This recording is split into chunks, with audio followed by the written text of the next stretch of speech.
올해 2025년은 우리 교회가 창립 40주년을 맞는 뜻깊은 해입니다.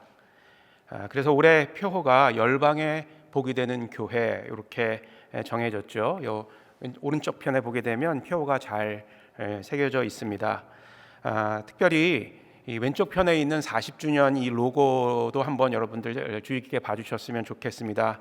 Celebrating the past, Embracing the future 이렇게 나와 있죠. 이 슬로건도 우리 마음에 큰 도전으로 다가오는 것 같습니다.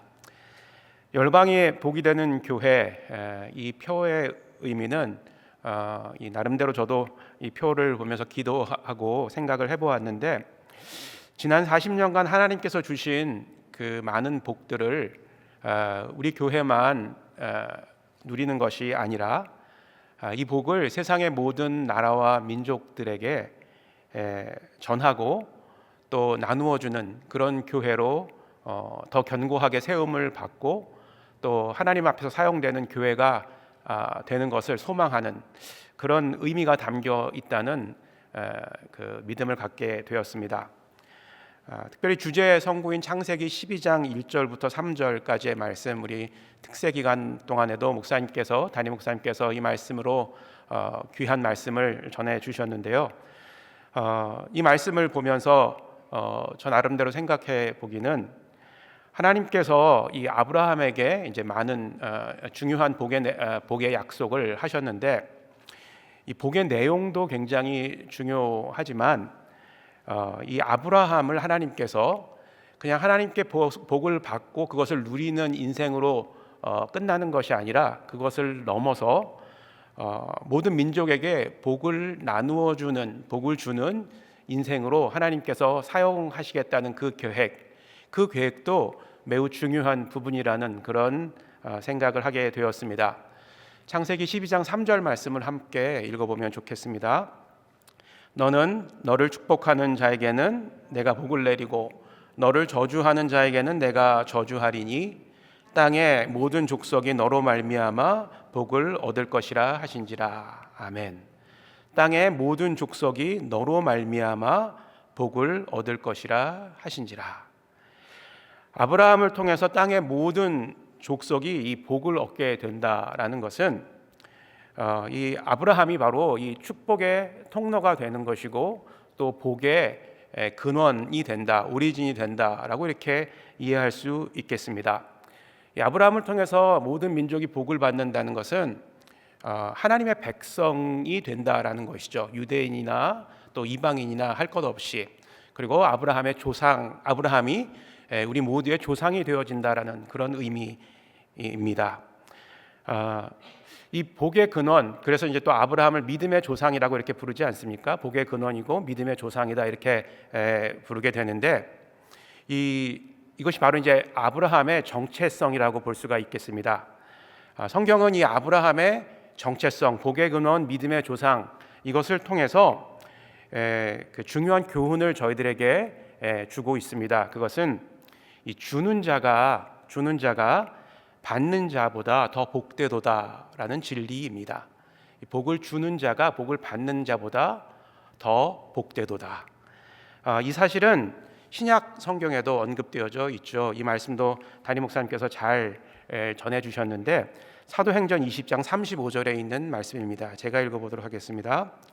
범사에 여러분에게 모본을 보여준 바와 같이 수고하여 약한 사람들을 돕고 또 주 예수께서 친히 말씀하신 바 주는 것이 받는 것보다 복이 있다 하심을 기억하여야 할지니라. 아멘. 주는 것이 받는 것보다 복이 있다 하심을 기억해야 된다라고 분명하게 말씀해 주고 계십니다. 주는 것이 받는 것보다 더 복되도다, 더 복이 있도다라는 사실은 이 성경이 우리에게 가르쳐 주는 귀한 레슨인데, 이것은 복을 받는 원리 또 복을 받는 방법에 대한 레슨이다라고 할 수가 있겠습니다. 그런데 이 주는 것이 이 받는 것보다 더 복되도다, 이것을 곰곰이 묵상해 보면 일반적인 인간의 어떤 이론이나 우리가 알고 있는 그 논리와는 좀 다른 면이 있죠. 좀 역설적인 면이 있는 것이 사실입니다. 저를 포함한 여기 계신 많은 분들은 어쩌면 제가 더 그럴 수도 있을 것 같은데요. 복을 나누어 주기보다는, 그렇죠? 복을 받기를 원하는 경우가 훨씬 더 많은 것 같습니다. 그러신가요? 아닌가요? 저는 좀 그럴 때가 더 많은 것 같습니다. 그러기에 이 주는 것이 받는 것보다 더 복되도다라는 이 진리의 말씀, 이 복받는 원리를 들었을 때 이 마음 한편에는 진짜 그럴까라는 좀 의심이 생기기도 하고 좀 불편한 마음이 생기기도 하는 것이 자연스러운 반응일 것 같습니다. 성경을 깊게 이제 묵상하신 분들은, 많은 시간 묵상하신 분들은 이 기독교의 가르침이 매우 역설적인 사실을 발견하게 됩니다. 이 주는 것이 받는 것보다 복되도다, 이 사실도 좀 역설적이라고 말씀을 드렸죠. 성경에는 많은 이런 역설적인 가르침과 교훈들이 나오는데요. 그래서 어떤 분들은 이를 기독교를 역설의 종교다라고 이렇게 표현하시는 분들도 있고요. 또 역설의 신학을 이렇게 공부하시고 연구하신 그런 분들도 있는 것으로 알고 있습니다.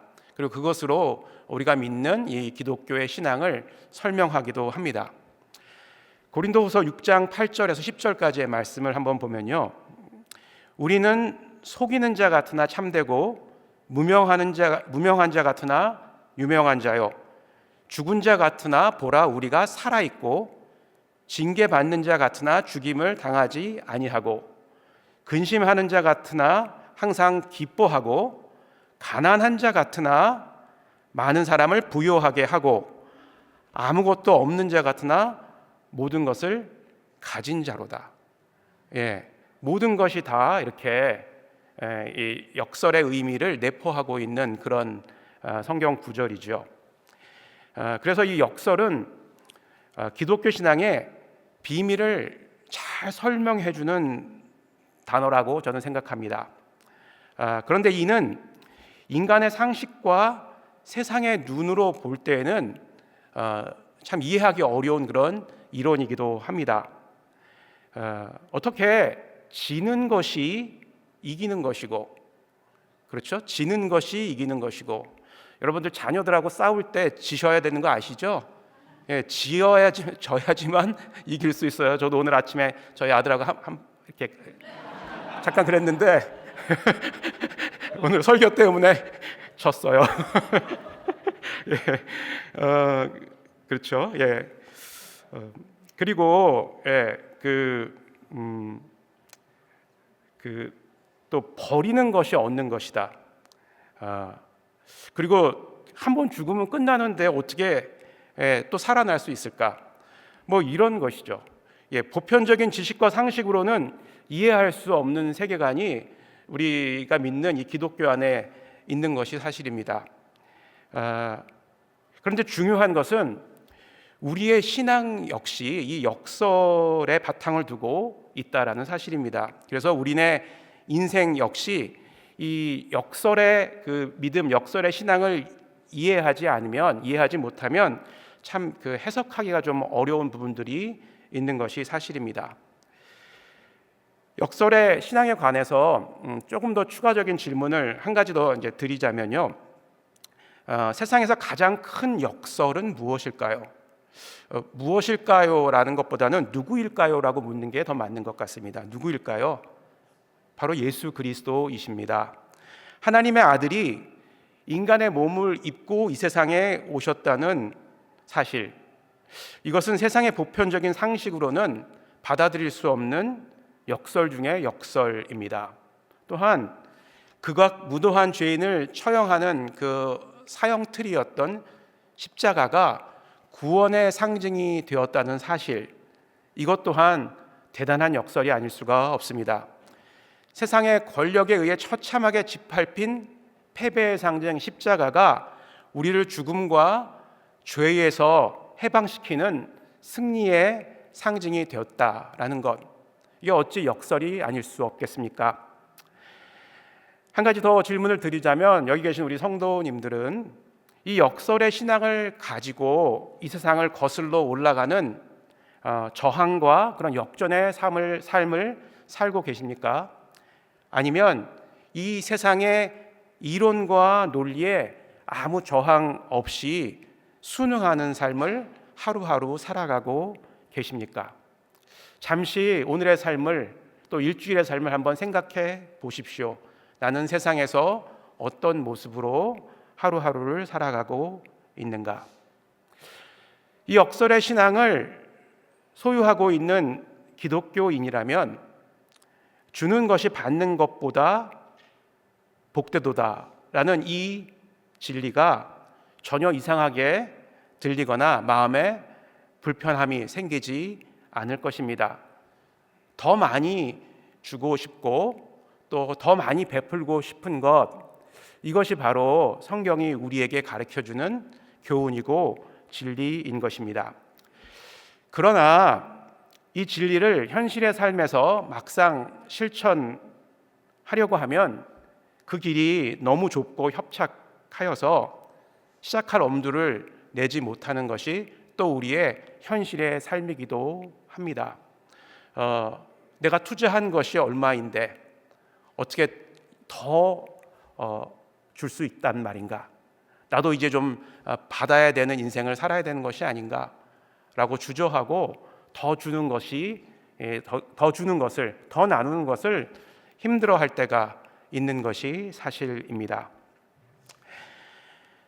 저와 같은 사람들, 주는 것이 받는 것보다 복되도다라는 원리를 우리의 삶에서 실천하기 어려워하는 분들을 위해서 오늘 성경 본문은 주는 것을 더 기쁘게 할 수 있는 방법을 우리에게 설명해 주고 있습니다. 그 방법의 핵심은 바로 받는 자의 처지가 되는 것이다 라는 것입니다. 받는 자의 자리로 우리가 내려간다라는 것이죠.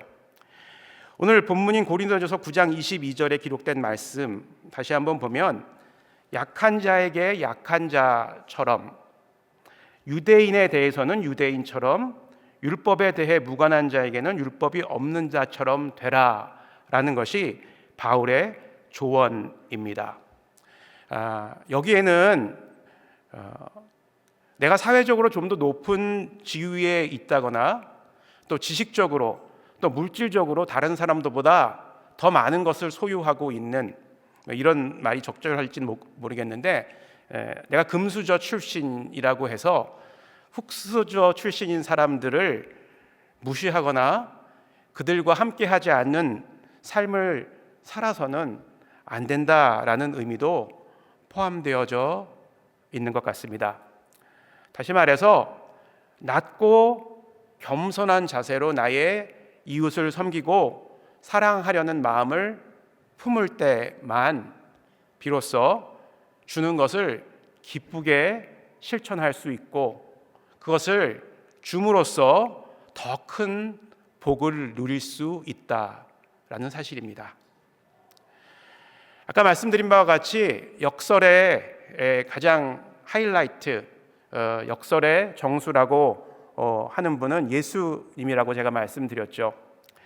예수님은 우리가 잘 알다시피 약하고 비천한 우리를 사랑하고, 아무것도 아닌 우리를 사랑하고 섬기기 위해서 우리와 같은 인간의 모습을 입고 이 땅에 오신 분이십니다. 그뿐만이 아니라 죽음의 형벌을 받고 영영 죽을 수밖에 없는 우리를 살리시기 위해서 자신을 십자가에서 대속물로 아낌없이 주신 분이십니다. 빌립보서 2장 6절에서 8절 말씀을 다시 보도록 하겠습니다. 그는 근본 하나님의 본체시나 하나님과 동등됨을 취할 것으로 여기지 아니하시고 오히려 자기를 비워 종의 형체를 가지사 사람들과 같이 되셨고 사람의 모양으로 나타나사 자기를 낮추시고 죽기까지 복종하셨으니 곧 십자가에 죽으심이라. 아멘.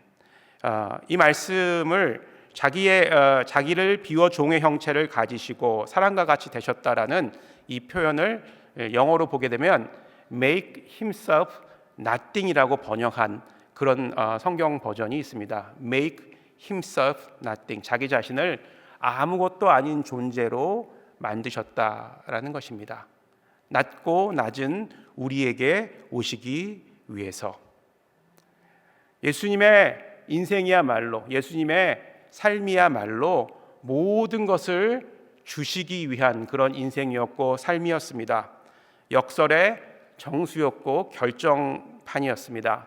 하나님과 동등된 자격과 지위를 가지신 분이셨지만 자신을 비워 종의 형체로 또 사람들과 같이 죄인의 모습으로 이 땅에 오셨습니다. 물론 죄인은 아니셨죠. 완벽한 하나님이셨고 완벽한 인간이셨지만 죄인은 아니셨습니다. 그러나 십자가에서 우리의 모든 죄를 짊어지시고 돌아가셨죠. 예수님은 십자가에서 자신을 내어주심으로 인류의 구원을 이루셨습니다. 예수님의 그 내어주심은 철저하게 자기 자신을 비움으로써 가능했고 자기 자신을 포기함으로써 가능했고 자기 자신을 철저하게 내어주심으로써 더 큰 것을 이루셨고 인류의 구원이죠. 그리고 더 큰 완전한 축복을 받게 되십니다. 빌립보서 2장 9절부터 11절까지 말씀입니다. 이러므로 하나님이 그를 지극히 높여 모든 이름 위에 뛰어난 이름을 주사 하늘에 있는 자들과 땅에 있는 자들과 땅 아래에 있는 자들로 모든 무릎을 예수의 이름에 꿇게 하시고 모든 이름으로 예수 그리스도를 주라 시인하여 하나님 아버지께 영광을 돌리게 하셨느니라. 하늘의 그 보좌를 버리시고 자기 자신을 아무것도 아닌 존재로 만드셔서 이 땅에 오신 후에 우리의 죄를 위해서 십자가에서 죽으심으로 말미암아 부활하셨고 또 그러므로 오늘 빌립보서 2장 9절에서 11절에 있는 말씀처럼 지극히 높은 이름, 뛰어난 이름을 하나님께서 주셨고 하늘에 있는 자들과 땅에 있는 모든 자들이 예수님 앞에 무릎을 꿇게 하셨다라고 이야기하고 있습니다. 모든 것을 주심으로 모든 것을 얻으신 예수님의 모습. 그리스도인들이 이 세상을 살아가면서 거쳐야 하는 성화의 과정, 이 성화의 과정은 예수님의 인격과 성품을 닮아가는 과정입니다. 예수님처럼 되어져 가는 과정이죠. 이 주는 자가 된다라는 것은요, 예수님을 닮아가는 길로 우리가 들어가는 것입니다. 들어가는 싸입니다. 주는 것을 먼저 한다는 것은 예수님 같이 자아와 욕심을 철저하게 비우고 낮아지는 것이며 겸손한 마음으로 이웃을 섬기고 또 자신과 자신의 가장 소중한 것을 다른 이들에게 아낌없이 내어주는 삶을 우리의 일상에서 실천하는 것, 이것이 성화의 과정에서 매우 중요한 부분입니다. 예수님이 행하신 삶의 모습을 나의 삶 속에서 따르고 실천하는 것, 이 모습이 우리의 일상 가운데서 나타나고 있다면 우리는 바른 성화의 길로 접어들었고 가고 있다라고 생각해도 될 것 같습니다. 나의 것을 아낌없이 나누어 줄 수 있는 삶, 나의 소중한 것들을 이웃과 아낌없이 나누고 기뻐할 수 있는 삶, 이것이 바로 예수님을 닮은 삶이고 이렇게 살아가는 우리 삶의 과정이 바로 성화의 과정이다라고 이렇게 말씀드릴 수 있겠습니다.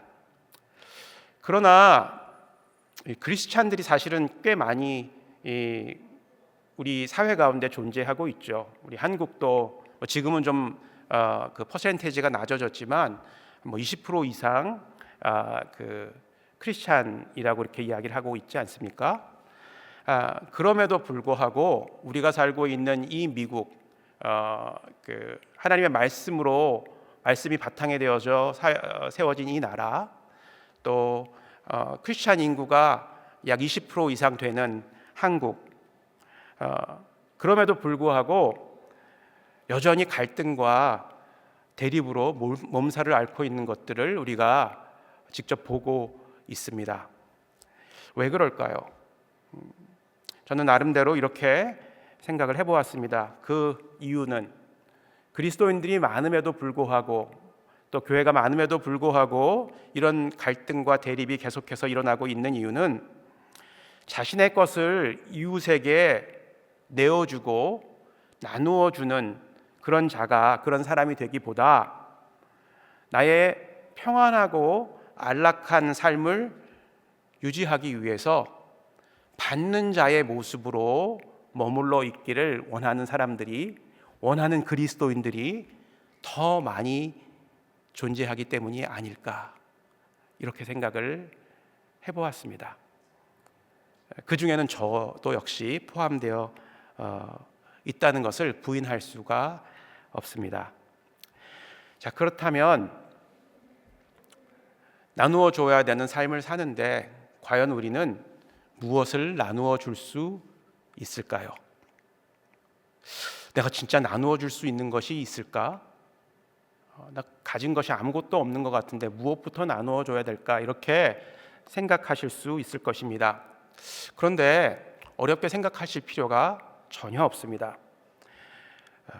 그동안 하나님께서 우리에게 주신 것, 나에게 주신 것을 잘 기억하고 있다면, 그것이 무엇인지를 알고 있다면 그것을 다시금 우리 이웃들에게 나누어 주면 되는 것이기 때문에 그렇습니다. 그리고 그것은 내 것이 아니에요. 그렇죠? 하나님의 것이에요. 하나님께서 주신, 나에게 맡기신 것을 잠깐 내가 가지고 있다가 그것을 나의 사랑하는 이웃들에게, 내 주변에 있는 이웃들에게 다시금 나누어 주는 것입니다. 그러기 위해서는요, 하나님께서 나에게 주신 것이 무엇인지를 먼저 헤아릴 수 있는 지혜가 필요합니다. 무엇이 있을까요? 하나님께서 나에게 주신 것. 영적인 것을 먼저 살펴보면 복음, 그렇죠? 영생, 생명, 하나님 나라, 교회, 은사, 그렇죠? 그리고 이 모든 것들을 가질 수 있도록 해주신 예수 그리스도, 또 성령 하나님. 너무 많죠? 예? 너무 많죠? 여러분들 이거 다 가지고 있으세요? 없으세요? 있어요? 없어요? 있죠. 다 가지고 있으시죠. 그렇죠? 예, 이거를 내 것이라고 생각하지 말고, 나만을 위해서 누리려고 하지 말고 아낌없이 나누어 주면 되는 것이죠. 또 하나님께서는 그것뿐만이 아니라 우리가 이 세상을 살아가는데 꼭 필요한 건강, 물질, 시간, 친구, 가족, 이웃도 주셨습니다. 그리고 이것도 역시 내 것이 아닙니다. 우리의 자녀들도, 우리의 남편도, 우리의 아내도 내 것이 아닙니다. 하나님의 것이죠. 그렇죠? 예. 바울은 예수 그리스도를 위해서 자신의 생명을 조금 더 귀한 것으로 여기지 않았고, 자신이 가진 모든 것을 배설물로 여기고 포기하며 살았던 사람입니다. 빌립보서 3장 8절 말씀에 또한 모든 것을 해로 여김은 내 주 그리스도 예수를 아는 지식이 가장 고상하기 때문이라. 내가 그를 위하여 모든 것을 잃어버리고 배설물로 여김은 그리스도를 얻고. 그가 이런 고백을 할 수 있었던 것은 그가 받은 가장 크고 소중한 복은 바로 예수 그리스도였기 때문입니다. 바울은 자신이 받은 가장 소중한 복인 예수 그리스도를 열방에 전하기 위해 자신이 가지고 있었던 모든 것들을 포기하였고 평생을 전도자로 헌신하였습니다. 오늘 본문에서도 한 영혼이라도 구원하기 위하여 약한 자들에게는 약한 자 같이, 유대인들에게는 유대인과 같이, 율법이 없는 자들에게는 율법이 없는 자와 같이 여러 사람의 모습이 되어 복음이신 예수 그리스도를 전했다고 이야기하고 있습니다. 여러분들에게 가장 소중한 것은 무엇입니까? 여러분들이 받은 가장 큰 복은 무엇입니까? 마지막으로 100여 년 전 조선이라는 미지의 나라에 와서 헌신적인 삶을 살고 자신의 목숨마저 기꺼이 바치신 한 분의 선교사님의 고백을 소개하고 말씀을 마치겠습니다. 이 선교사님은 담임 목사님께서도 한번 소개해 주신 적이 있었던 그런 선교사님이십니다. 루비 캔드릭이라는 여자 선교사님이십니다. 이분은 1883년 1월 28일 미국 텍사스에서 출생하였고요. 1905년 미국 캔사스 여자 성경 전문학교를 졸업하고 미국 남감리회 선교사로 지원을 하셨습니다. 그러나 나이가 너무 어려서 2년을 기다렸다가 1907년 9월에 한국의 땅을 밟게 되었고, 황해도 개성의 한영학원에서 교사로, 개성 남부 감리교회에서 주일학교로 헌신적인 사역을 하셨지만 1908년 조선에 온 지 채 1년이 되지 못하고 급성 맹장염에 걸려서 만 25세의 젊은 나이로 선교의 꽃을 피우지 못하고 하나님의 부르심을 받게 되신 그런 분이십니다. 그 앳된 얼굴이 이렇게 나와 있고요. 그리고 이분이 이제 생을 마감하면서 양화진이라는 선교사 묘역에 묻히셨는데 그녀의 묘비에 다음과 같은 글이 쓰여져 있습니다.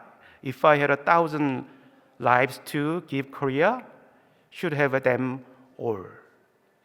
만일 나에게 1,000개의 목숨이 있다면 나는 그것을 모두 한국에 주고 싶습니다. 아멘.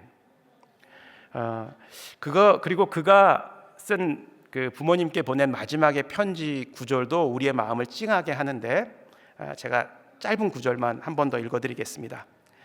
아버지 어머니, 어쩌면 이 편지가 마지막일 수도 있습니다. 제가 이곳에 오기 전에 뒤뜰에 심었던 한 알의 씨앗이 이제 내년이면 꽃으로 활짝 피겠고 그리고 또 다른 씨앗을 만들어내겠죠. 저는 이곳에 작은 씨앗이 되기로 결심했습니다. 제가 씨앗이 되어 이 땅에 묻히게 되었을 때 아마 하나님의 시간이 되면 조선 땅에는 많은 꽃들이 피고 그들도 여러 나라에서 씨앗이 될 것입니다. 저는 이 땅에 저의 심장을 묻겠습니다. 바로 이것은 저의 조선을 향한 열정이 아니라 하나님의 조선을 향한 열정이라는 것을 알게 되었습니다. 아버지, 어머니 사랑합니다. 그리고 인생을 마감하게 됩니다. 루비 캔드릭 이 선교사님 역시 자신의 목숨까지 아낌없이 내어줌으로써 하나님께 받은 복을 조선 사람들을 위해 나눌 수 있었고, 그 결과로 지금까지도 우리의 마음속에 남아서 하나님의 나라를 선포하고 계시고 또 우리들에게 귀한 감동으로 우리의 삶을 나누어 주는 삶이 될 수 있도록 도전하고 계십니다. 다시 한번 묻겠습니다. 성도 여러분, 내가 받은 큰 복은 예수 그리스도시다 라고 고백하실 수 있으신가요? 또한 주는 것이 받는 것보다 복되도다는 이 역설의 신앙을 가지고 세상을 거슬러 올라가며 믿음을 지키며 살아가실 수 있기를 소원하시나요? 아멘.